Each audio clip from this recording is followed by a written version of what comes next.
Zee 24 तास एक पाऊल पुढे करत असताना झालेली चर्चा अपुरी वाटण्याचा संभव आहे। पण त्याआधी अंबुमणी रामदासनी प्रथम जेव्हा या कायद्याचं सूतोवाचक केलं होतं तेव्हा या विषयावर बरीच चर्चा झालेली आहे आणि त्या चर्चेच्या आधारे हा कायदा झालेला आहे।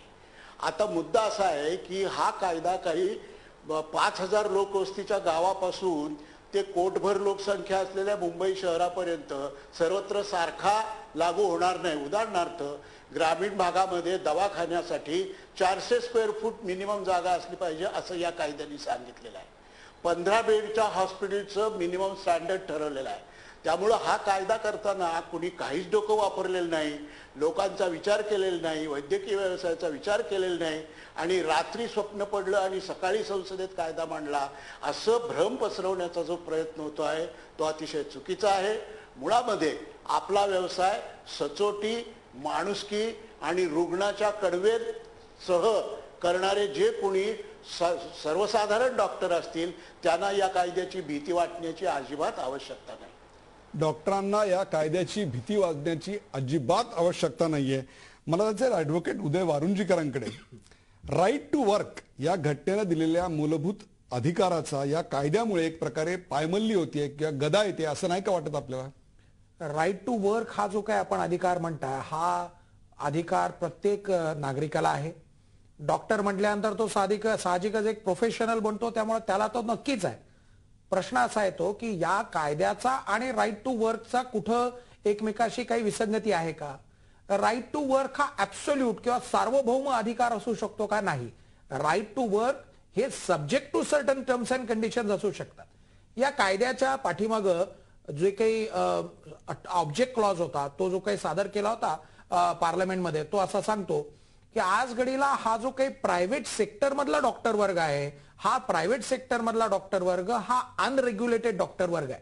त्यामुळे त्यांच्या सर्व्हिसेसची क्वालिटी सुधारण्यासाठी त्यांच्याकडे असणारा जो काही स्टाफ आहे त्याची इफिशियन्सी, त्याची गुणवत्ता चांगली असावी याच्याकरता या काही तरतुदी करण्याची गरज आहे। हा कायदा काय सांगतोय? हा कायदा असं म्हणतो की एक काउन्सिल स्थापन केलं जाईल की जे काउन्सिल अशा प्रकारच्या क्लिनिकल एस्टॅब्लिशमेंटला काय काय निकष असावेत हे ठरवेल।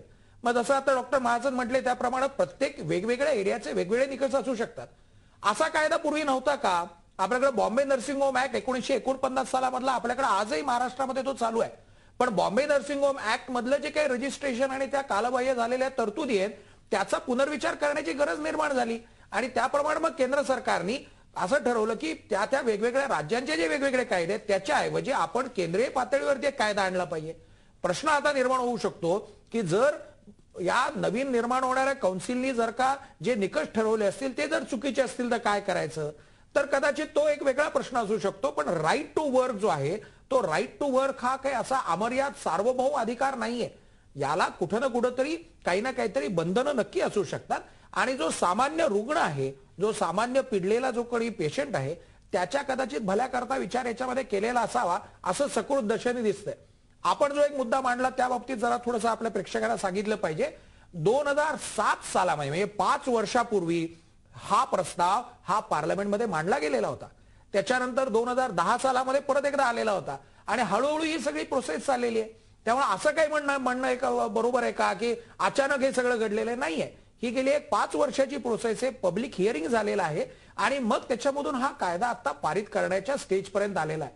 कदाचित आपण म्हणता त्याच्यात तथ्य आहे की जसं आपल्याकडे विधिमंडळामध्ये पुरेशी चर्चा होत नाही तसंच कदाचित संसदेमध्ये झालेलं असावं, पण म्हणून राईट टू वर्क वरती एक घाला घातलेला आहे आणि आमचा अधिकार काढून घेतला असं म्हणता येणार नाही असं मला वाटतं। राईट टू वर्क वरती अजिबात घाला नाही, नंबर 1। नंबर 2, जवळपास गेली 5 वर्ष याच्यावर खल चालू होता, याच्यामध्ये कुठल्याही डॉक्टरला संपवायचा घाट घातलेला नाही।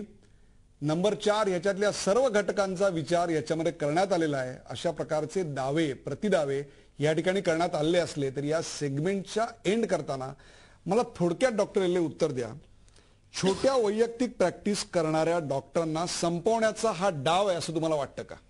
त्याच्यामध्ये त्यांनी जे एरिया प्रत्येक दवाखान्याचे असले पाहिजे किंवा प्रत्येक दवाखान्यामध्ये फॉर एक्झाम्पल त्यांनी सांगितलेलं आहे की मेडिकल रेकॉर्ड्स हे इलेक्ट्रॉनिकली मेंटेन केले पाहिजे। आज आपल्याकडे कित्येक दवाखान्यांच्या मध्ये हे असे मेडिकल रेकॉर्ड्स इलेक्ट्रॉनिकली ठेवले गेलेले नाहीयेत। दर 3 महिन्याने त्याचा ऑडिट होईल, दर 3 महिन्याने त्याचा जो डाटा आहे तो गव्हर्नमेंटकडे सुपूर्द करायला लागेल. हे सर्व ठेवण्यासाठी डॉक्टर तिथे पेशंट बघेल. कारण आज दवाखान्यामध्ये जशी गर्दी असते तिथे एक डॉक्टर आणि एक कंपाऊंडर काम करत असतो, परंतु तिथे जर हे सर्व काम करायचं असेल त्याला दुसरा एक माणूस ठेवायला लागेल.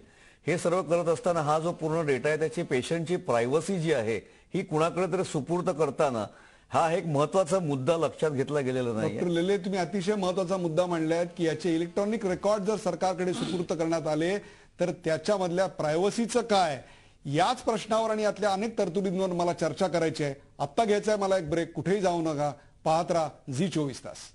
झी 24 तास, एक पाऊल पुढे.